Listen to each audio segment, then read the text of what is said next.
నా పేరు సుమన్. నేను 4 ఎకరాల బొప్పాయి తోట వేసాను. ఇది నా బొప్పాయి తోట 3-4 సంవత్సరాల నుండి వేస్తున్నాను. అయితే ఈ సంవత్సరం స్టార్టింగ్ దశ నుండే పూతలు వస్తున్నాయి కానీ పూతలు ఆగటం లేదు. అది దేనివల్ల అని దాదాపుగా ఒక 10-15 సార్లు బయట నుండి మందులు తెచ్చాను.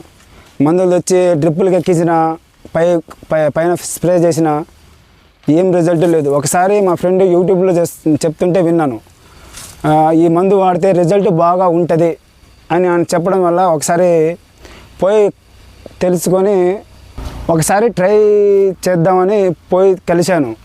అయితే ఇది వాడు అని చెప్పిండు ఆయన ఒకసారి. ఈ మందులు కూడా నా దగ్గరనే ఉన్నాయండి.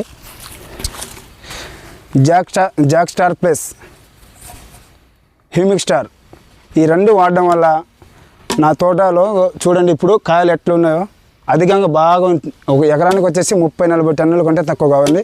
ఇంకా 3 కటింగ్లు నేను కోయించినాను కూడా. ఈ జాక్ స్టార్ వాడడం వల్ల పూతలు పిందెలు బాగా వచ్చింది. ఈ హ్యూమిక్ స్టార్ వాడడం వల్ల వేర్లు కూడా బాగా పోయింది, మొక్క కూడా మంచిగా బలంగా వచ్చింది. కాయలు కూడా చూడండి చెట్టుకు వచ్చేసి 30-40 కాయలు ఉన్నాయి. ఇది మీకు కూడా ఇలాంటి సమస్యలు కనుక ఉంటే ఒకసారి ఈ మందు వాడి చూడండి. ఇంకోసారి చెప్తాను.